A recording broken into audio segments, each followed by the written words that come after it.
Hello, hello, hello, NBA fans. Welcome to the second episode of NBA Click and Roll. My name is Ryan, and I am here with my co-host TJ Bonaventura. We are going to jump right into this thing. TJ, you wanted to get started. You wanted to talk about the obvious, the big NBA story, the Lakers firing Mike Brown, and the feel they've got going on right now. I'm going to give you the floor. What do you got? Yeah, well, I really want to talk about, not so much the end of Mike Brown, but the start of Mike D'Antoni and how, really these players, the starting five of the Lakers are really going to benefit or, really, some are going to benefit, some are going to be hurt by it. I think one person who's really going to be hurt by it is Pau Gasol. We've already started to see it a little bit. We're going to have to see, how he transitions. He's taking a lot of jump shots right now. I think Dwight's going to be fine. I think Kobe's going to be fine. I think when Nash gets back, it's going to be fine. He's going to stand to benefit a lot. It's going to be interesting to see how Powell, really transitioned to this kind of run and gun game rather than the triangle offense where he was so accustomed to with Phil Jackson. What do you think about it? What do you think is going to happen with their team with Mike D'Antoni? Yeah, I'm gonna disagree a little bit with you there. I'm gonna go ahead and say that I think Pau Gasol will be fine. I think my numbers will stay about the same. I think what's bothering him right now is he's got some leg issues going on. I think the smartest thing for him would be to shut down for a while and get that taken care of. There's no excuse. If you're on the court, play and put up your numbers. Don't make excuses. If you're hurt, sit out. But as I said in our first episode, I think that Nash is going to be the least fantasy factor on the team. Really? Wow. I think that he's just going to be shooting jumpers, and with the change of the system, his numbers are definitely going to get a boost. But I'm still going to say that he's going to be the least effective fantasy player out of those top four. Even with D'Antoni? I do think so. Because I don't think he's ever been on a team with another primary ball handler, primary scorer like Kobe Bryant. So I think that puts a dent in his numbers along with the age and along with the injury. So we're going to see how that comes off. Yeah. And how I think I agree with you. I agreed with you before with Mike Brown, but with D'Antoni, we'll see. I think Nash will be okay, but only time will tell. He's hurt right now. He'll be back soon. True. We will have to see. Our next subject is the Knicks. They are rolling right now. They haven't made too many changes since last season. One big acquisition, Raymond Felton, Jason Kidd, and they got J.R. Smith back. Who do you think out of those three is making the biggest difference for these Knicks? I mean, you and I have talked about it. You know who I'm going to say. It's definitely Jason Kidd. I know you love Kidd. He's the guy right now. He's not putting up the triple-double numbers that he did in yesteryear, but he's clearly bringing a veteran presence to that team. I think more so what scares me is when Amar'e comes back, and he's due to come back in like 3 to 5 weeks from what I understand, and what that dynamic is going to be with Carmelo playing the 4 and Tyson Chandler at the 5, what they're really going to do, because someone's going to have to sit. And so it's going to be really interesting to see what Mike Woodson does with that team. But who do you think has been the biggest impact for this team and why they're winning? Well, I agree with you on Kidd, and as you know, we talk about this a lot. Personally, I think that he has really calmed that team down. But I just want to analyze differently. I'm definitely going to say Kidd is the causing the biggest change for that team and having the most effect right now of all their new acquisitions. But I just want to analyze J.R. Smith a little bit and talk about his game since he's come back. He seems a lot more calm. J.R. Smith was a technical guy. He was, he's going to launch 4 threes in a row type of guy. And he seems to have calmed his game down, being the number one option when the lockout happened and he went overseas to China. So seeing him come back and seeing him accept his role off the bench and not be so antsy when he gets in the game.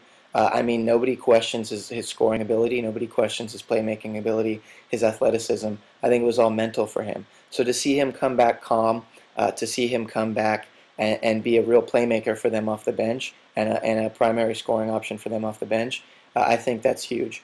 Another thing I want to say back on your point of who's going to sit, the Knicks are starting Ronnie Brewer right now, and I'm going to look for him to hit the bench when Amar'e comes back. And I agree with you. I'm a little skeptical to see how their dynamic works out. It's always tough to build a good team dynamic, and to bring back a superstar caliber type player like Amar'e is really going to throw a little wrench in that dynamic. So we're going to see how that works out. Definitely going to see. Definitely agree with you on that. With Brewer going back to the bench, I think part of the dynamic is Carmelo playing the four, where he's used to playing the three. He played the four was when he was on USA Basketball, and then he created so many mismatches, and obviously it's starting to happen here in the NBA. So we'll see what happens. Definitely. Right. So our next topic here we're going to get to is rookie watch. Obviously, Damian Lillard is tearing up the league. Stud. Putting up top 40 fantasy numbers right now. 20 points a game, 6 times a game. His field goal percentage is a little low. That rookies do that. His turnovers are up. Rookies do that. But we want to get to two other guys here. Your guy was Harrison Barnes. So what are you thinking on him? What are you feeling about him right now? Well, he's not putting up, superstar Damian Lillard numbers at the moment, or even the guy who we'll talk about next, Kidd-Gilchrist. But I think, he's starting to turn the page, and he's starting to kind of realize what he needs to do. He's more confident with his jump shot. Right now, he's averaging, in the past 7 days, he's at almost 1.5 threes a game, 11 points, almost 8 rebounds a game for a small forward. That's incredible. Yeah. I would like to see his blocks go up. As well as his steals, when he's got that length and at that athleticism, I really want to see, him, use that, towards steals and blocks. The assists probably will stay around 1, 2, around maybe 3 his whole career, I think. But, he just had a huge dunk the other day on Nikola Pekovic, and I think that could be one of the things that just gets him rolling. It gets him starting to, really, making, a name for himself in this league. Yeah, I agree with you. I think he's a real humble kid, so he's not going to come out of the gates firing like a lot of these other rookies, especially given that he's kind of a third, fourth option on the team.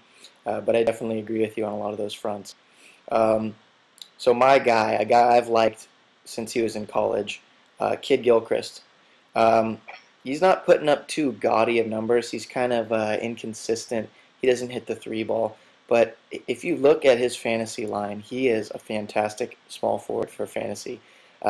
He's averaging 12 points a game, 7 rebounds a game, almost 2 assists a game, and then 1.3 steals and 1.5 blocks, which is what you're looking for from fantasy guys.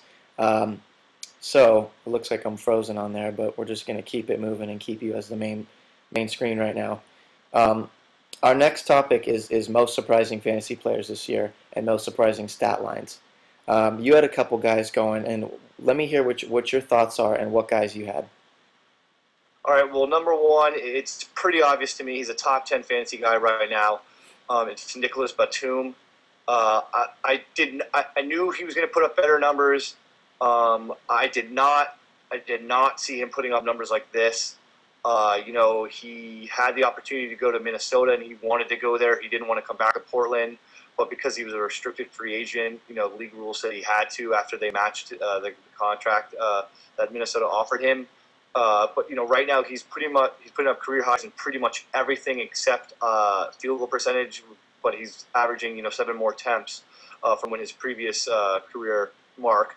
But he's at 5.8 rebounds, 18 points a game, 3.3 assists a game, 1.2 blocks, 1.2 steals, 46 for, he's the ultimate player, and he's ultimately why, him and Lillard, him playing at this level and Lillard playing where he's at, why Portland's, competitive, because without them too, they could be bottom half of this league, bottom, third of this league, but I think they're, with those two guys, especially Batum, the way they're playing, they could be very, very competitive. Another thing I'd like to throw out there about Batum is he's getting 1.2 blocks a game from your shooting guard small forward. That's elite stats right there. Mm-hmm. So then your other guy was Kevin Martin. Yeah, I mean, this is the reason why he's on this most surprising list for me is because no one really knew what he was going to do after this trade, after the trade to Oklahoma City. We didn't really understand, how he was going to perform coming off the bench. He's kind of been a volume shooter his whole career, but he has, been lights out, and I mean lights out. He's shooting 50% from 3-point line. He's averaging 16 points a game, but he's shooting less than 10 shots a game. That's incredible. That's incredible from a usually a volume shooter. He's putting up the normal 1.8 steals a game, which he usually does. 93 free throw percentage, incredible.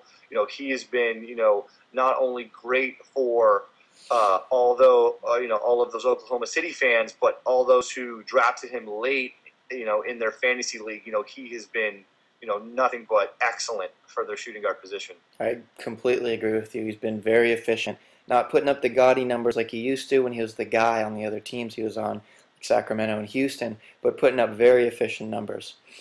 Look at my face we've got there on that frozen screen right there. I'm looking real great right there. No worries. Technical issues happen. We're just going to roll on. That's what we do. Click and roll. Roll on. So we're approaching the 11-minute mark, so I'm going to rush through my surprising guys here. Number one for me is Parsons. He's not a big surprise to me. I had him last year on my fantasy team towards the tail end of the season when he was getting minutes. But he's averaging 2.4 threes, 15.5 points, 7 boards, 3.5 dimes, and a steal a game. That's extremely efficient from a guy who was barely drafted. My other guy is Meta. I can't call him Meta World Peace. That's so dumb. I'm calling him Ron Artest. Ronnie from Queensbridge. 2.4 threes, 14 points, 5 boards, 2 dimes, 1.5 steals. Solid from a guy who also was barely drafted. And then I'm going to drop big disappointments here. One guy I drafted who actually in a couple of my leagues, but who I actually traded away in both of them, Ersan Ilyasova. O-ranked, 50 in Yahoo, and he's only putting up 6.4 points, 4.8 boards, 1.4 dimes. This guy is crapping the bed this year. Another guy I want to talk about, Isaiah Thomas. Big prospects last year, coming off his rookie season, doing great. Coming into this year, had high hopes from this guy, and he is also crapping the diaper. He's got 8.5 points a game right now, 1.2 rebounds, 2 assists, and 1.8 turnovers. That's barely a 1-to-1 ratio of turnovers. He's also had his starting spot taken from him.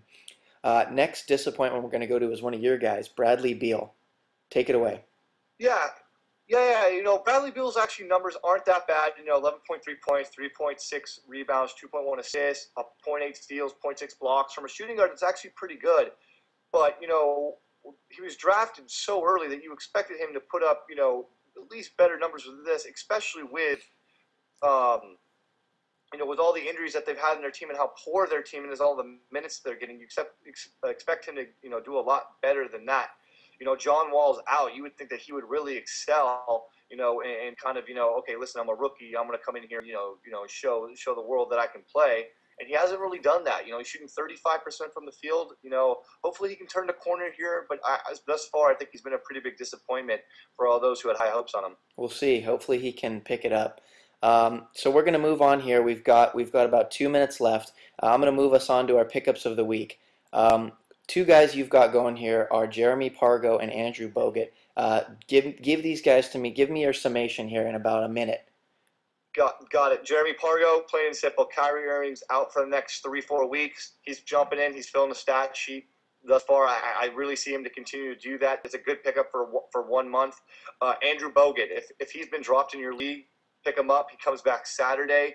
Even if he has to sit again, he puts up big time numbers. He's an elite fantasy center. There's not a whole lot of them out there. Definitely pick him up. I agree with you on that. I almost pulled the trigger on him, but instead I picked up Larry Sanders. I'm going to drop one pickup of the week here, Korver. Over the last, Kyle Korver, that is, for those who are unfamiliar. Over the last 14 days, this guy is 12 ranked in Yahoo.